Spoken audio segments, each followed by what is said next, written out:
This is My Taste is Better Than Yours, the manga podcast where Guardian Enzo and I, Samu, discuss some of our favourite series and figure out, is my taste better than yours?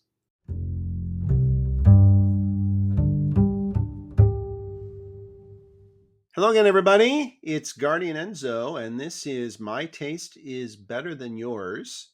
I'm coming to you, as always, from the beautiful city of Kyoto, and I'm joined, as always, by my co-host from the beautifully expensive city of London. It's Samu. How you doing, Samu? I'm good. And yes, it is beautifully expensive. But you know what? I've committed and chosen to live here, and it is a beautiful city, actually. I'm not going to lie. I may be biased and always prefer the northern land to the southern land of this country, but here we go. Yeah, well, it's I like London, but I spend as much in one day in London as I spend a week in Paris, so it's kind of tough to justify. I can't even imagine living there, but it's a hell of a fun city to visit. I'll say that much. Anyway, so thank you again for joining us. And as we do in our little manga discussion, we sort of rotate recommending series to each other. And this time around, I'm in the catbird seat. And you should look up the etymology of that expression, catbird seat. It's very interesting. You can Google Sensei can help you with that. But we're here to talk about another series that's very, very, very dear to me, and that is Spirit Circle by Mizukami Satoshi.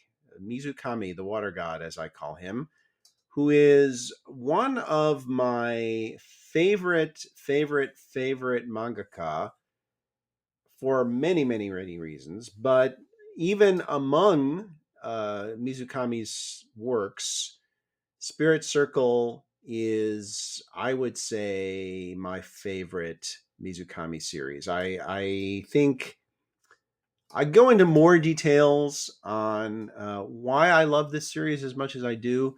As with most of the stuff we do, I don't have time to reread everything cover to cover. And Spirit Circle is a series I have read more than once, but I had to go a little bit, which I kind of like to do anyway, kind of go based on my memories of the series more than rereading it now and encyclopedically memorizing it chapter by chapter. It's not. It's a series, as I said. The author is Mizukami Satoshi, and it ran from 2012 to 2016. In the magazine was Young King R's. It's a sign-in magazine.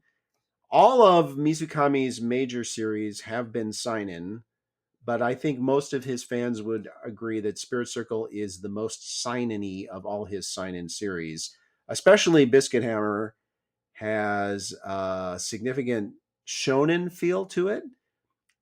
Spirit Circle is very, very, very sign-in. And as we talked about way back in our introductory episode, I'm very much of a sign-in fan. I love many manga of all the demographics, but sign-in is the one that seems to resonate the most with me. This is happily fully published in English by Seven Seas, who do a good job with most of the stuff they release. So if you want to read this in English, it's completely available. And the brief synopsis of the series, the main character here is a 14-year-old kid named Fuuta Okea Fuuta, and he's in many respects seemingly a very normal 14-year-old kid, with the exception that he has a strange scar on his, not a scar, a birthmark on his cheek, and he doesn't like to have conversation about this with people. It makes him uncomfortable. He covers it. His close friends know about it, but it's not something it's not something he's entirely comfortable with for reasons he's not entirely sure of. And he now you might hear, oh, 14-year-old boy, junior high school student, seemingly normal, fantasy element. You think, oh, well, we've heard that before. But part of the magic of Mizukami is that he takes the familiar and spins it in a completely different way. And I think he really does that with this series. And I think Fuuta is not like any other main character you'll see in this sort of school fantasy kind of a setting. He's a very unique kid. The other major character here is a transfer student. Again, you're going to hear, "Oh, transfer student cliche," but again, check your expectations at the door with this one. Her name is Kouko Ishigami, and Futa sees her and kind of has an instantaneous uh, teenage boy crush on her. She seems immediately hostile to him, and he has no idea why. And there, again, we're in the non spoiler part of the discussion here, so we won't get into too much details, but things start to reveal themselves, which show that there are reasons for her feeling the way she does. And there's more to this situation that meets the eye. And she has a very interesting reaction once she sees the birthmark on his cheek, and things take off from there. So before I get into my sort of generally non-spoilery feelings about Spirit Circle, let me ask Samu: do you have any general thoughts on the series that you wanna share with us before I go into that? For me, I would say I had an interesting relationship with this series, and I should know what we try to do is before we do these recordings, if we have recommended it to the other, is that we don't really detail what the other has thought of it. So yeah, it's going to be an interesting discussion. But like you were remarking on with the tropes of the first chapter specifically, I remember reading it and being like, huh, this is not what I thought this series was going to be. This almost feels like some sort of very generic, typical Weekly Shonen Jump battle manga exorcism series. Just a lot, the setup of it. That was where I was in the first chapter. I think, yeah, things happen. It reveals the sort of series it is, and I was on board. And then I have some thoughts about, let's say, the latter half. Yeah, yeah. Okay. A lot of people do have thoughts about, especially the ending. This is not the first series we'll have had a conversation where the ending is somewhat contentious with a lot of readers. But okay, so my general feelings about Spirit Circle, Mizukami, we have to talk about him a little bit. He's a mangaka who has a very, very, very passionate cadre of loyal fans, of which I am a card carrying member. And he also has a lot of fans among other mangaka, which I've always felt like is a pretty good indication that a writer has something going when their peers really, really, really like them. And there are a lot of mangaka who are fans of Mizukami, and I think there's a reason for that. And I think Mizukami was. You can't talk about Mizukami without talking about how he was totally ignored by anime for a ridiculously long time, despite the fact that his series sold pretty well and were all very much lauded. And Biscuit Hammer, especially, which there's a whole sad story with Biscuit Hammer. It was supposed to get an adaptation. There was going to be a Gainax adaptation back when Gainax was still Gainax, and the whole thing got hung up over the soundtrack, which was supposed to be a soundtrack from the Pillows, who of course are a very well known Japanese rock band who did the soundtrack to FLCL Fooly Cooly, which is arguably one of the most famous soundtracks in anime history. And their record label bollocks the whole thing up and refused to sign off on it. And there were members of the groups. They didn't have production committees in those days, which were exactly like they are now. But there were members of the backers who backed out without the Pillows being involved, and the whole thing ended up crashing down. And then years later, in 2023, there was, it might have even started at the end of 22, but there was a finally it Biscuit Hammer was announced for an adaptation, and there was this initial burst of disbelief, and then euphoria, and then anxiety as we didn't get any previews or studio mentions. And then when the studio was mentioned, and then when the first previews came out, that anxiety became nausea and dismay, and eventually full on despair when the anime actually aired. So, if anyone's exposure to Mizukami is the anime version of Biscuit Hammer, I implore you, do not let that guide your opinions of the man, because that's the worst possible representation of his work you could ever want. The next series he wrote was Sengoku Yoko, which is getting a anime adaptation now, a much better one, I might add. Very good anime adaptation of that. And then the third series he wrote was Spirit Circle, and there's a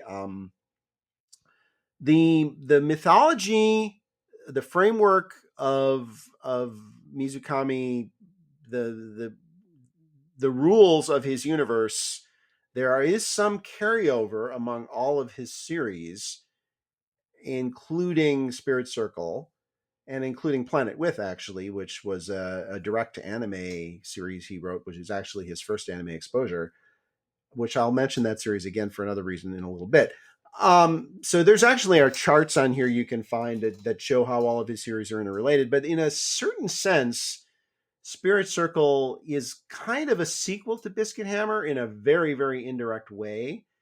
To me, when I look at Spirit Circle and its place in the Mizukami lexicon, I look at the example I look at is Adachi Mitsuru, who did a series Touch when he was a young man, which was his biggest commercial hit, in the same way that Biscuit Hammer was the biggest commercial hit for Mizukami. And it's a great series with all the blazing energy and irreverence and passion of a young writer. And years later, not as many years as it was with Adachi, but years later, he wrote Mizukami writes Spirit Circle in the same way that Adachi writes Cross Game, and both these series, I think, represent the same thing in their in their bibliography. Their bibliography is the wrong word, forgive me, but they represent their maturation as writers. It's like you might say the young and fruity wine maturing into something deep and with complexity and bitterness and sourness and sweetness and all the different components of the palate. You get that with Cross Game, and you get it with Spirit Circle. And Spirit Circle is a very short series. It's only 6 volumes long. But what I say about Spirit Circle is it has nothing it doesn't need to have, but everything it needs to have, it has. It's the exact perfect length for what it sets out to be. It's like a distillation of the ideas that Mizukami was exploring in Biscuit Hammer and Sengoku Yoko. They sort of found their mature they flowered in Spirit Circle, and he was so focused and so clear on what he wanted to say with this series that he didn't need more than 6 volumes to say it. He just jumped right into it. He said exactly what he needed to say. There were no wasted chapters, no wasted panels. It's exactly the length it needs to be. And, so for me, uh, it's a story of, well, again, we'll get into the spoiler section soon, but there are fantastical elements of it and other things too. Mizukami likes to play with genre very much. And he'll do the crossover shonen tropes in a sign-in series and stuff like that too. But he definitely likes to mess around with genre, and he likes to defy expectations in that way as well. And so let me ask you, first of all, Samu, what your general thoughts on the series before we get into the spoiler section. Then, if you could, having now read this, answer the question. You give me your take. Why do you think it took almost 20 years for Mizukami's work to get, more than 20 years, actually, I think, if I look at when Biscuit Hammer first came out? Why did it take so long, in your estimation, for Mizukami to get an anime adaptation, when in many ways it seems like his work is extremely conducive to anime? He's a very visual writer in many ways.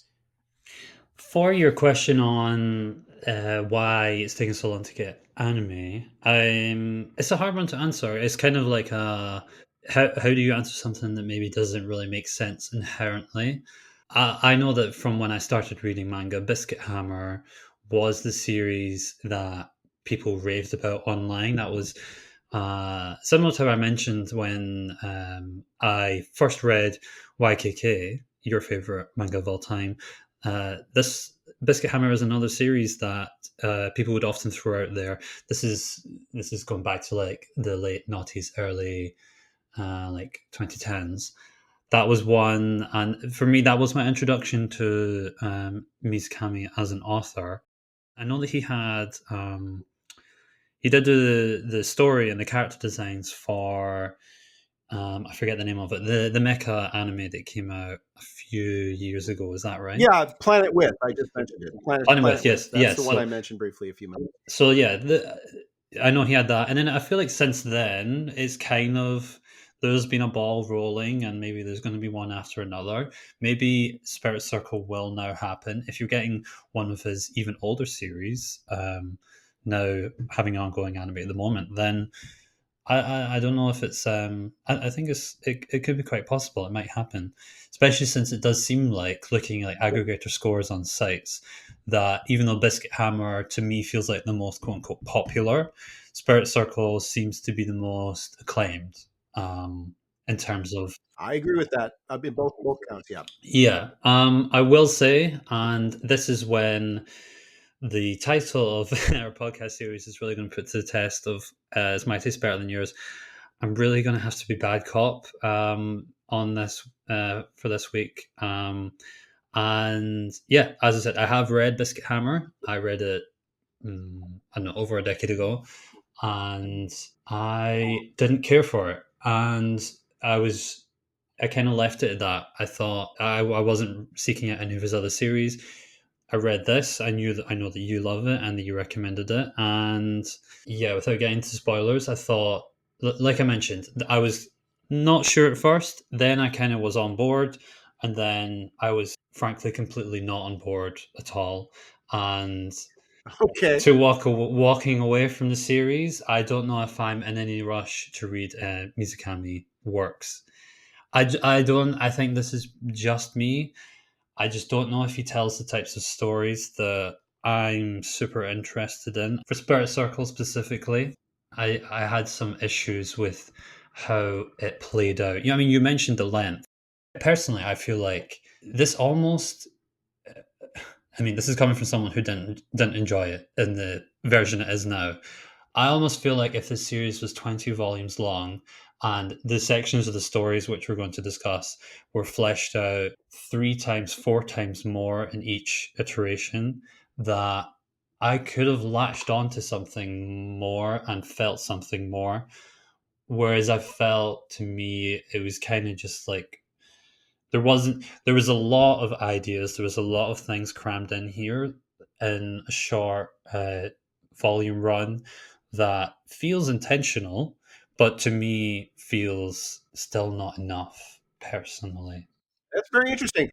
Uh, you don't hear people say that a lot of times when they don't like a series, it was too short. You don't hear that, but so um, okay. I think at that point, let's jump into the spoiler section if you're good with that, Let's go, and go. we can talk about the specifics at this point.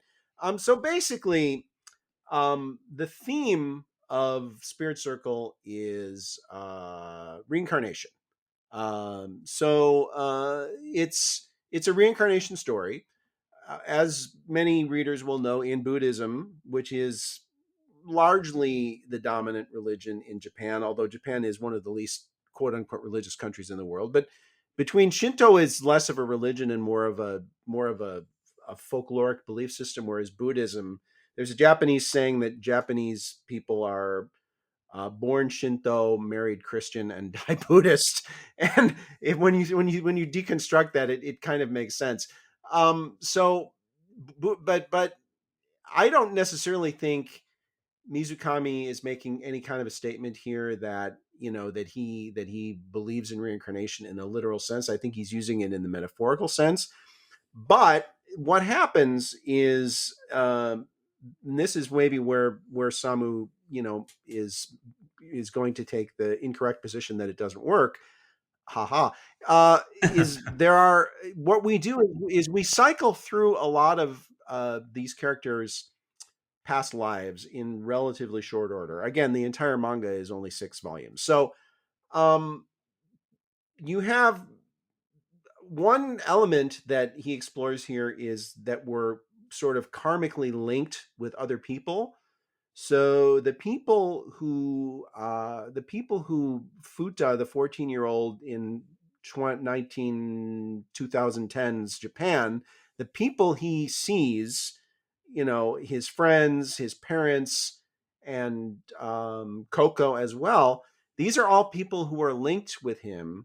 And so when he experiences through an event that happens in the series, he experiences his past lives, and he experiences them in such a way that he sees these people that he recognizes because they're the same people that he knows in his modern schoolboy life. They're just different versions of themselves.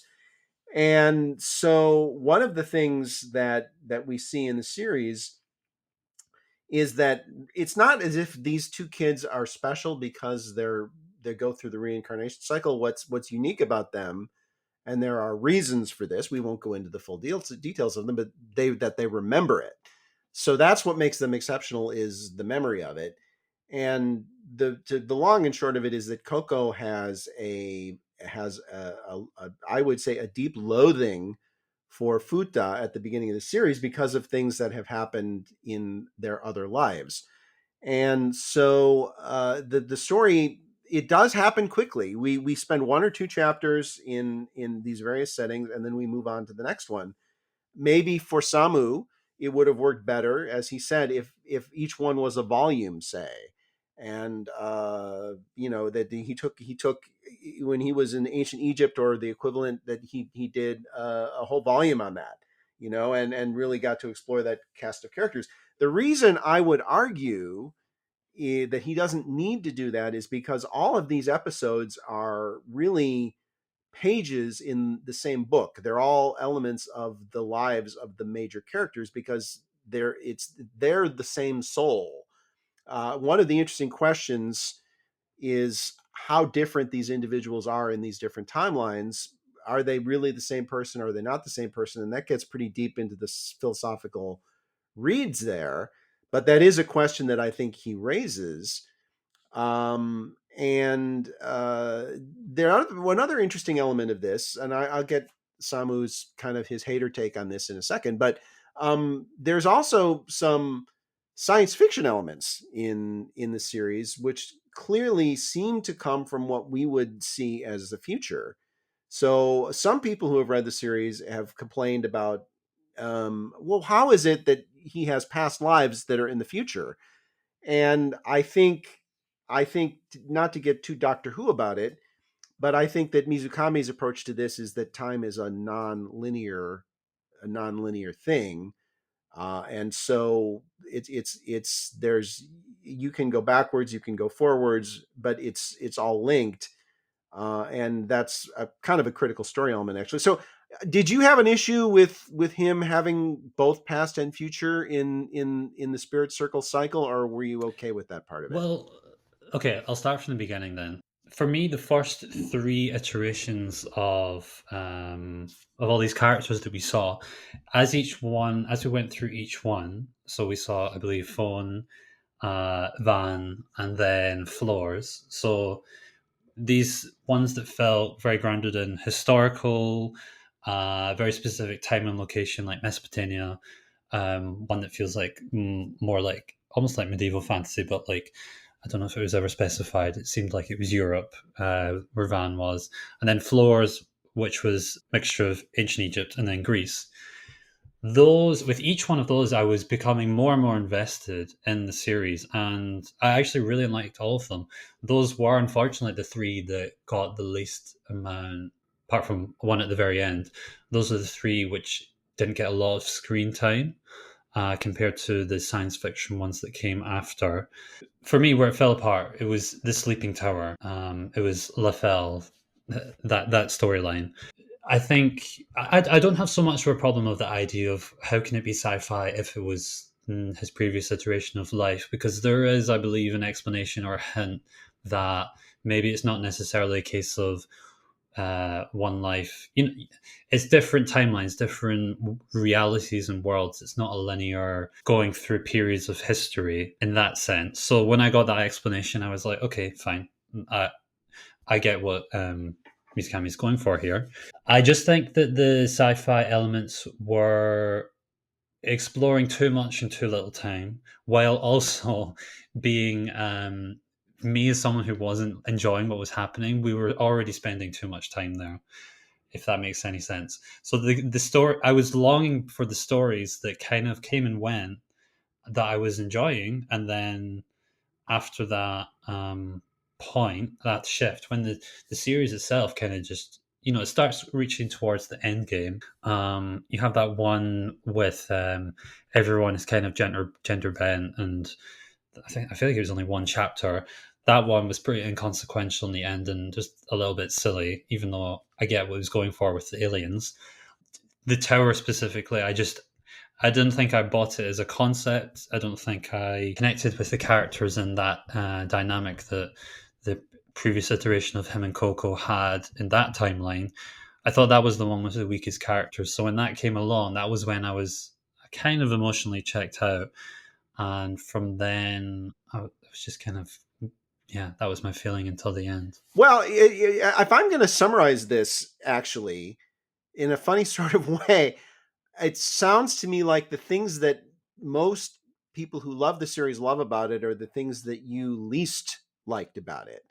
So, which is very interesting. That sounds like it. Yeah, it is very interesting. So, I mean, I feel like I can soliloquize on some of the minutia of it, which is, but to the extent that you're not interested enough, honestly, because like you said, you were checked out by the end.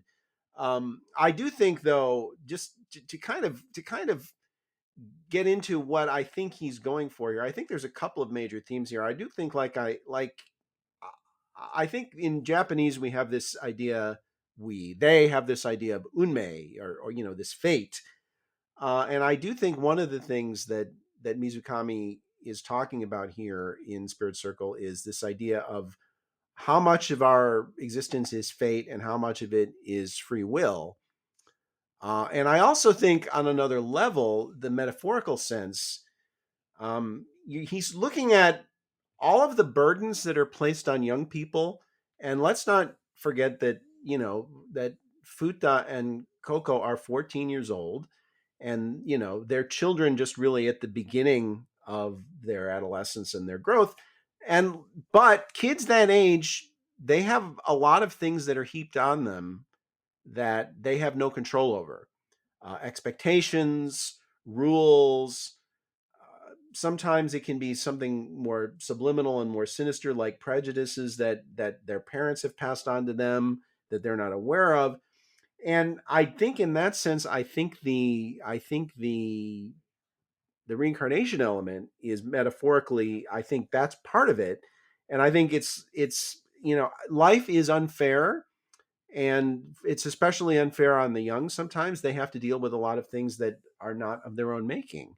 And I think one of the questions he's asking here is, how much power do we have to kind of shrug off that unfairness and that injustice, and triumph over it? And there is, the reason I mentioned spirits, or I should say I mentioned Planet With for another reason earlier, but I want to loop back to it here quickly, because there's actually a line of dialogue which Mizukami, for those who don't know, Planet With was, as I said, it was a straight to anime series that he wrote. Mizukami wrote, was actually his first exposure to anime. It later became a manga, but it was an anime first. And in that series, one of the characters made a statement. It's a far greater thing to see the unfairness of the world and remain kind than it is to be strong. And I really think that's part of the message he's going for here, is you can rail against the unfairness of the world all you want, but you can't change it. And the only thing you can control is yourself.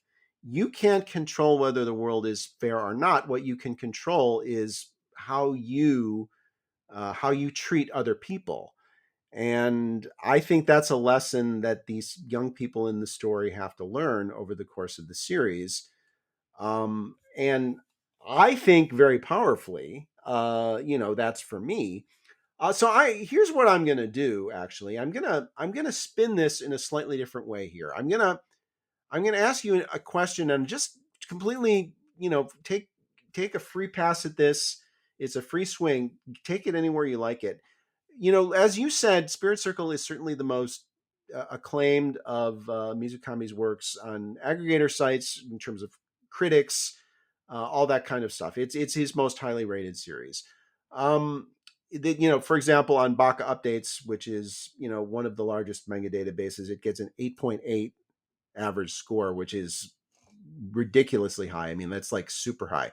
So if you had to put it in a nutshell, and Lord knows, one does not have to justify not liking a series other people like, or else that's all I would ever do being an anime critic, because it seems like I very rarely find myself in agreement with the zeitgeist about a series. But as someone who reads a lot of manga, what do you think it is that makes this series so generally acclaimed that specifically did not click for you? Thinking that myself, I was like, why is it not gelling with me? It might. I don't know if it just comes down to Mizukami Satoshi's style of stories that he likes to tell and the way he tells them. I feel like in this one in particular, comparing it to Biscuit Hammer is quite, I would say, irreverent and self-aware, and like the silliness of it against like the action that it presents. And I don't have super strong feelings on that. I think it didn't resonate with me much when I did read it, but I didn't. I was like, okay, that just didn't work for me. And I think what Spirit Circle might have showed, and I don't think it's a popular opinion, is I feel like even though this is a seinen series, Spirit Circle, he's tackling some more serious ideas and concepts and playing around with all these things. And to me, the presentation still reads as quite juvenile, which might quite that might not sound very nice, but when it got to those sci-fi parts where it became less about the premise of the reincarnations and past lives and how that can or can't affect a person, the Fuuta that we know in the present storyline in the main one, when it shifted from that more to these big picture ideas that were more speculative and these scenarios and these settings, it felt, yeah, it just felt a bit juvenile to me. It felt like we were tackling these concepts, but it still felt like the Biscuit Hammer way to me of it being quite difficult to take it super seriously, even when the series itself was getting into quite deep parts, especially with like Fortuna. Yeah, maybe it's just a case of he's not a storyteller that his approach and style resonates with me. Okay, it's interesting because the wavelength doesn't work. The wavelengths don't sync up, which is perfectly valid. And the reality is, Mizukami's temperament as a writer, he's very irreverent. That's how he is. He loves to embrace silliness, even in serious moments, and he loves puns and gags, and yeah, I think the gags are less broad here than they are in Biscuit Hammer, and I think more effective. But he is, irreverence is definitely part of his. That's part of his storytelling style. So, okay, I mean, I think that's very interesting. And again, I think one of the reasons we do this, the name of the show is "My Taste is Better Than Yours," and here's a series that clearly proves it. But that's okay. That's the whole point of this. Is I was going to say, Go ahead. What yeah, were I you was going going to to say? say what another thing that this comes back to, and this I did mention this in the introduction. there are exceptions to this like rule that I've not a rule. There's exceptions to this belief that I have when when I'm like reading fiction. I, for the most part, I just don't deal with end of the world scenarios. Especially if the series didn't begin with that case, with that setup. I, it just loses me. I'm like, this is evolved into something different. This has evolved into something that I can't like get a grip on in the same way that I thought it was going to be. And not to say that I don't like to be my expectations to be like proven wrong, because there's so many series that can take left turns, and I love that for that reason. But I think maybe this is just a very particular plot point as well, that whenever I see it, I'm just kind of rolling my eyes. I'm like, okay, okay. So I don't know if my critiques go as deep of a level to be like, this is a bad series because XYZ. It's, I think it's, yeah, just a case of the type of stories that Mizukami tells. And if you want to believe that your taste is better because you like that, you know what? I feel like probably if anyone else is going to make the judgment call, that is probably where the consensus would go. But I will stick firm to my belief, and yeah, I can't lie. But I'm happy to be the sounding board for you to explain why you do love it, which you already have. I mean, it would be boring if we agreed on everything, wouldn't it? So, which is, I think, the whole point of this. When we started this little adventure, what I said was the stuff that we really, really, and the stuff that we really, really dislike, we tend to agree the vast majority of the time. The stuff that we really, really love, we tend to disagree a lot of the time. So, and I think this is very much one of those cases, which again is perfectly fine. And again, I think the interesting part of it is you can take people who read a lot of manga, who watch a lot of anime, who have pretty well developed palettes, as it were, who can look at a series and come away with it with very, very different, very, very different opinions, and that's a fascinating thing in and of itself. So, while I always, it's nice to think that everyone is going to love the same things you do. I think one of the things that we have to realize that's not always going to be the case, and so I'm perfectly good with that. And with that, I think let's go on to the recommendations section. And I'll start off. And my recommendation for a similar series, or at least one that someone who enjoys Spirit Circle will enjoy, is Hitoribochi no Chikyu Shinyaku, which in English is Lonely Alien by Ogawa Maiko. And the reason I pick this series, Lonely Alien, it's not so much of a thematic overlap with Spirit Circle as a temperamental overlap, because I think that Ogawa is very Mizukami-esque in her outlook on life, and she likes some of the same kinds of oddball humor that he does. She's very much of a humanist. She definitely focuses on the art and challenges of being kind and decent, and how hard circumstances can make that. And this is a series, Lonely Alien, that has, this is more of a science fictiony, less fantasy, more science fiction, but it's almost, I think they both fall into the almost the magical realism to an extent. Spirit Circle obviously gets into some hardcore fantasy sci-fi settings, but this is more magical realism than hard sci-fi, and it has really charming and lovable major characters, and I think a really fun art style too, a very unique art style. And the whole time I was reading Lonely Alien, I kept thinking to myself, wow, this is so much like a Mizukami series, and meaning it as a compliment. So that's why it immediately sprang to mind for me. It inspired a lot of the same feelings for me that Spirit Circle did. It's not as profound as Spirit Circle, but it's definitely, it has a certain philosophical and temperamental overlap with it. So that would be my pick. Samu, how about your pick? For me, it was a bit harder to come up with a recommendation. Obviously, knowing that I didn't enjoy this a lot, and even trying to like look through a lot of the series that I do enjoy that play with this sort of reincarnation, different versions of oneself. There actually weren't many series that I could find that touch on that sort of topic, which may be interesting in of itself on my enjoyment. What I could recommend, even though it bears almost no similarities to the approach and the narrative of Spirit Circle, if something that does play with that sort of reincarnation element is Shaman King by Hiroyuki Takei.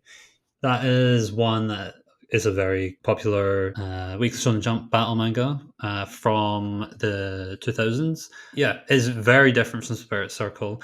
As I was looking back and thinking over it, I mean, I only read Shaman King recently, actually, and as someone who is a self-professed lover of battle manga when they're done well, I think this is a good one, and it plays with that concept of having a villain be reincarnated to return. And what I did enjoy most in Spirit Circle was this idea of what carries over to a person if we're comparing past lives or different versions of themselves. Similar to when stories tackle, if we don't have memory of specific things, like if you had your memory wiped or you lost memory of specific parts of your life or anything to do with that, then would it change who you are fundamentally as a person? And I think the answer to that is yes. I think without our experience, knowledge of our experiences, that changes who we are, and I think that was my favorite part of Spirit Circle, and Shaman King touches on that just a little bit. So if you're in the mood for a battle manga that relates in that way, then yeah, that would be my recommendation. Excellent. Thank you very much. And lastly, we wrap with a section I'm almost feeling like, for the sake of our friendship, we should skip, but that's to give the series a score. And I can't read Samu's here. It's apparently it's something wrong with my screen. I can't read it, so we'll skip over Samu's score. My score for Spirit Circle is 95, which reflects the fact that I would rank it in probably my uh, top 4 or 5 series of all time, I would say. Samu, what was your score again? You might as well share it with us. Let's hear it. Yeah, mine's similar to yours. It's 95 minus 30, so 65, which is, So I feel like wrong. I could be giving So it wrong. lower considering what I've said. I think maybe I've come across really critical of it, but I don't want to like undersell that. I really did. I was with it for the first half, like pretty much the first 3 volumes. It's not quite in my top 5. I do have my list of every series I've ever read in order, and let's say it's nearly in the top 300. I'll put that. Okay, so there you have it. A pretty radical disagreement, but that's okay. Because remember, when I'm hosting the show, the title is accurate. Well, I don't know how your taste is, dear readers and listeners, but it is called My Taste is Better Than Yours. And, again, I think part of the fun of this is us not necessarily agreeing about what we love. And I don't think there's anything in the world wrong with that. I think that's one of the most interesting elements of criticism, is finding people whose opinions you respect, whose opinions are very, very different from yours. So there you go. Thank you very much for tuning in. It's really been a pleasure. And Samu, thank you very much. And I want to say to our listeners, as always, thank you. And we'll see you next time. Samu, you have a good evening. Likewise, you too, and thank you everyone for tolerating my opinion. Bye bye.